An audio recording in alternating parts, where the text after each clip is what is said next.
অনেকে বলে দাঁড়িয়ে পানি খেলে নাকি শয়তানের প্রস্রাব খাওয়া হয়, এটা কি হাদিস সম্মত? অনেক সময় রাতে পিরিয়ড বন্ধ হয় কিন্তু সে সময় গোসল করা সম্ভব হয় না, এক্ষেত্রে করণীয় কি? বাবা ও ভাইয়ের সামনে চুল খোলা রাখলে কি গুনাহ হবে? নামাজের নিয়ত কি বাংলায় করা যাবে? আমি এশার নামাজ রাত 11টা বাজে পড়ি, আমার নামাজ কবুল হবে কিনা? আমি শুনেছি গোসল করার পর কলা ফল খাওয়া নিষেধ বলে হাদিসে উল্লেখ আছে, এটা কি সত্য? নামাজে কেরাত পড়ার সময় যদি কোনো জায়গায় টান বা গুন্না দিতে ভুল হয়ে যায় তাহলে কি নামাজ ভঙ্গ হবে? আজান অবস্থায় নামাজ পড়া যাবে কিনা? মেয়েদের জন্য বাবার বাড়িতে যাওয়ার পর কি কসর করতে হবে নাকি পুরো সালাত আদায় করতে হবে? নবজাতকের জন্মের পরে আজান কি ছেলেদের কানেই দেওয়া উচিত নাকি মেয়েদের কানেও দেওয়া উচিত? তাহলে আর বিলম্ব না করে চলুন আপনাদের করা ইতিমধ্যে যে প্রশ্নগুলো আমরা দেখতে পাচ্ছি আমাদের সামনে চলে এসছে সেগুলোর জবাব দিতে শুরু করি। জান্নাত তালুকদার আইডি থেকে আপনি লিখেছেন, অনেক সময় রাতে পিরিয়ড বন্ধ হয় কিন্তু সে সময় গোসল করা সম্ভব হয় না, এক্ষেত্রে করণীয় কি?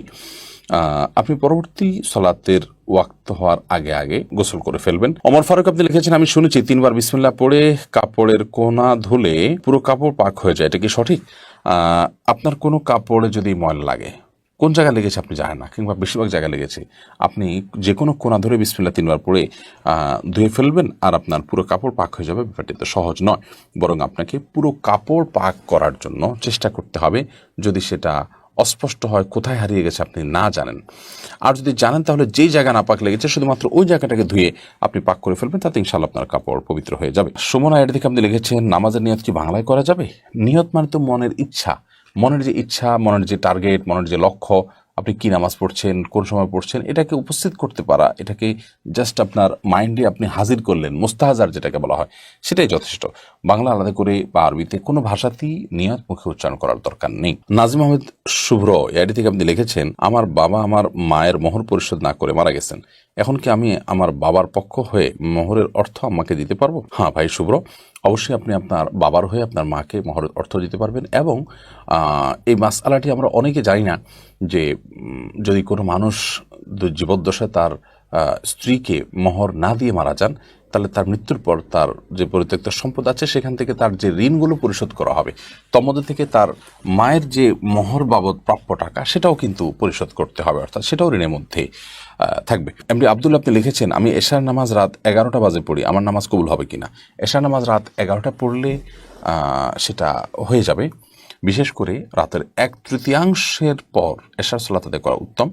মধ্যরাতের আগ পর্যন্ত এশার নামাজ পড়া জায়েজ।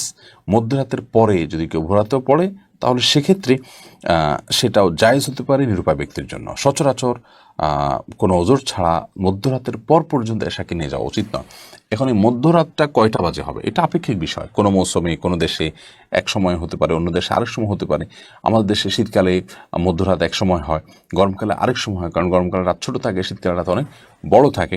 তো এটা ভ্যারি করবে যে সূর্য ডোবা থেকে নিয়ে শোবে সাদিক বা ফজর ওয়াক্ত শুরু হওয়া পর্যন্ত পুরো সময়টাকে ভাগ করে তার ঠিক মাঝামাঝি যে জায়গাটা সেখানে হলো আপনার আমাদের সীমানা, তার আগে আগে আমাদেরকে এশার সালাত আদায় করতে হবে। আর পরে করলে আদায় হয়ে যাবে, যদি ফজরের সালাতের ওয়াক্ত হওয়ার আগে আগে তাহাজ্জুদের সময় 3টা-4টা বাজে রাত পড়েন তাও আদায় হয়ে যাবে, বাট এটা অনুচিত এবং এরকম বিলম্ব করা উচিত না। নবী করিম সাল্লাল্লাহু আলাইহি সাল্লাম ওয়াক্তমতো সালাত আদায়ের উপর আমাদের খুব বেশি গুরুত্ব আরোপ করেছেন। সিরাত উর্মি ইসলাম এআইডি থেকে আপনি লিখেছেন, বাবা ও ভাইয়ের সামনে চুল খোলা রাখলে কি গুনাহ হবে? না, বাবা বা ভাইয়ের সামনে চুল খোলা রাখলে মেয়েদের জন্য গুনাহ হবে না। নিয়ামতুল্লাহ আপনি লিখেছেন, আজান অবস্থায় নামাজ পড়া যাবে কিনা? আজান চলাকালীন নামাজ পড়লে কোনো অসুবিধার নামাজ হয়ে যাবে, তবে ধরুন আজান শুরু হয়েছে, তখন আপনি নামাজের নিয়ত না করে আজানের জবাব দিবেন, এবং আজানের জবাব দেওয়া শেষ হয়ে গেছে তারপর আপনি এবার সালাতের নিয়ত করবেন। সেই সাথে প্রথম আজান যেটা আপনার মহল্লাতে শুনছেন আপনি সেটার জবাব দিবেন। সবগুলো আজানের জবাব আপনাকে খুঁটে খুঁটে দিতে হবে এমনটি কিন্তু আবশ্যক নয় আপনার জন্য। মেহেরুনি আড়ি থেকে আপনি লিখেছেন, এশার নামাজ কাজা হলে ভিতরের নামাজও কি কাজা আদায় করতে হবে? জি, এশার নামাজ যদি কাজা হয় তাহলে সেক্ষেত্রে ভিতরের সালাতও তার সাথে আদায় করবেন। মেয়েদের জন্য বাবার বাড়িতে যাওয়ার পর কি কসর করতে হবে নাকি পুরো সালাত আদায় করতে হবে? দেখুন, মেয়েরা বিবাহের পর স্বামীর সংসারে যখন চলে আসেন, এটাই তাদের বাড়ি, এটাই তাদের ঠিকানা, এটাই তাদের বসবাস। সেক্ষেত্রে তারা স্বামীর সাথে স্বামীর বাসায় থাকবেন, তখন পুরো সালাত আদায় করবেন। আর বাবার বাড়িতে যখন যাবেন তখন সেটা তাদের আপনার বেড়ানোর জায়গা, এবং সেখানে তারা নিছকই গেস্ট, যার কারণে সেখানে কিন্তু তিনি আপনার পুরো সালাত আদায় করবেন না, বরং কসরের সালাত আদায় করবেন যদি সফরের দূরত্ব হয়, সেটি অনেক দূরের হয় এবং সেখানে তিনি মাত্র 2-4 দিন 5 দিন বেড়ানো নিয়তে যান।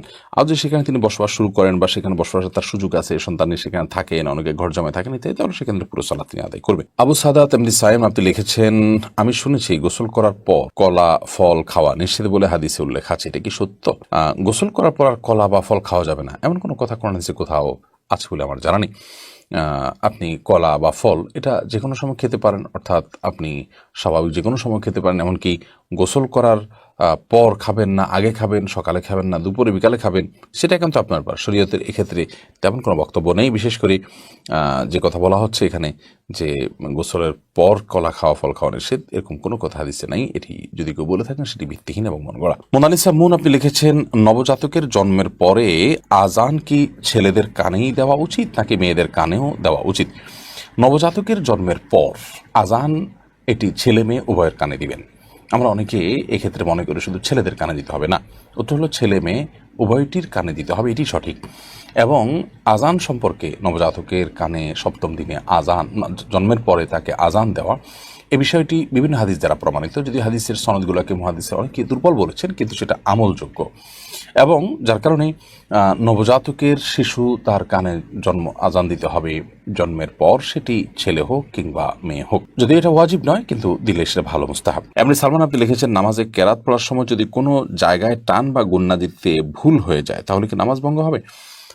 সাধারণত মদগা গুন্নাতে ভুল হলেই নামাজ ভঙ্গ হয়ে যাবে, ব্যাপারটা এত সহজ নয়। তবে এটি কখনো কখনো হতে পারে এমন যে আপনার লাহানে জালি হয়ে গেল, যে মদ বা টেনে পড়া বা না পড়ার কারণে অর্থ বিকৃত হয়ে ভয়াবহ কোনো অর্থ দাঁড়ালো, যেটা কোরআনের উদ্দেশ্যের পরিপন্থী, তাহলে সেক্ষেত্রে লাহানের জালিটা নামাজ ভঙ্গের কারণ হতে পারে। আহসান হাবিব আপনি লিখেছেন, বিয়ের মহরানা কি ছেলের নিজের উপার্জিত হতে হবে নাকি ছেলে তার বাবা থেকেও নিতে পারবে? বিয়ের মহরানা এটা ছেলের উপার্জিত অর্থেই হতে হবে এমনটা আবশ্যক নয়, বরং তার বাবা থেকে সে চাইলে নিতে পারে। এবং আপনার বাবা যদি তার ছেলেকে মহারণার টাকা দেন, মা যদি দেন, কোনো বন্ধু বান্ধব যদি দেন, বা অন্য কেউ যদি তাকে হেল্প করেন, তাহলে সেটা তার জন্য নাজায়েজ বা গুনাহের কিছু হবে না। কারণ একজন আরেকজনকে গিফট উপঢৌকন দিতেই পারেন। বাকি এটি মূল আপনার কর্তব্য হলো, এটি আদায় করার কর্তব্য হলো ছেলের উপর। তাকে কেউ দিয়ে দিলেও যে ঠিক আছে তোমারটা আমি আদায় করে দিলাম, বা তোমাকে আমি টাকা দিলাম তুমি এটা দিয়ে আদায় করিও, সেটা জায়েজ হতে পারে। ইয়াসমিন খাতুন আপনি লিখেছেন, অনেকে বলে দাঁড়িয়ে পানি খেলে নাকি শয়তানের প্রসাব খাওয়া হয়, এটা কি হাদিস সম্মত? না ভাই, এটা হাদিস সম্মত কোনো কথা নয়। আমরা অনেক মন গড়া কথাবার্তা বানিয়ে নিয়েছি, যেগুলো হয়তো মানুষকে সংশোধন করার উদ্দেশ্যে কেউ বানিয়েছেন। যেমন দাঁড়িয়ে পানি করলে সেটা শয়তানের পেশাব খাওয়া হয়, নাউজুবিল্লাহ। তারপরে কেউ যদি শুয়ে শুয়ে বই পড়ে তাহলে সেক্ষেত্রে ক্ষতি হয় মুখটা। তারপরে বই পড়ে যদি কেউ পৃষ্ঠা খুলে রেখে যায় তাহলে শয়তান পড়ে ফেলে। এগুলো সব লোকমুখে প্রচলিত এবং বানোয়াট কথা, যেগুলোর কোনো ভিত্তি কোরআন হাদিসে কোথাও নেই। এগুলো যারা বানিয়েছেন হয়তো বা তারা এই জন্য বানিয়েছেন যে ধরুন দাঁড়িয়ে পেশাব পানি খাওয়া তো আসলে স্বাস্থ্যের জন্য ভালো না, গলা আটকে যেতে পারে, আর শরীরের দৃষ্টিকোণ থেকে এটা ভালো জিনিস না। তো এই খারাপ কাজটা যাতে কেউ না করে সেজন্য একটু শক্ত করে একটা বানোয়াট কথা দিয়ে তাকে ভয় দেখাই দিলেন। তো এই ধরনের বিষয়গুলো সৎ উদ্দেশ্য করা হলেও অনুচিত এবং নাজায়েজ। কারণ মান কাযিবা আলাইয়া মুতাআম্মিদান ফালিয়াতাবাওয়া মাকআদাহু মিনান নার। নবী সাল্লাল্লাহু আলাইহি ওয়াসাল্লাম বলেছেন, আমার নামে যে মিথ্যা কথা বলবে, মিথ্যা কথা রটাবে, সেজন্য তার ঠিকানাকে জাহান্নামে জেনে রাখে। বিধায় এই ধরনের আপনার পানি পান এই ধরনের কথা বলা এটা জায়েজ এবং গুনাহের কথা।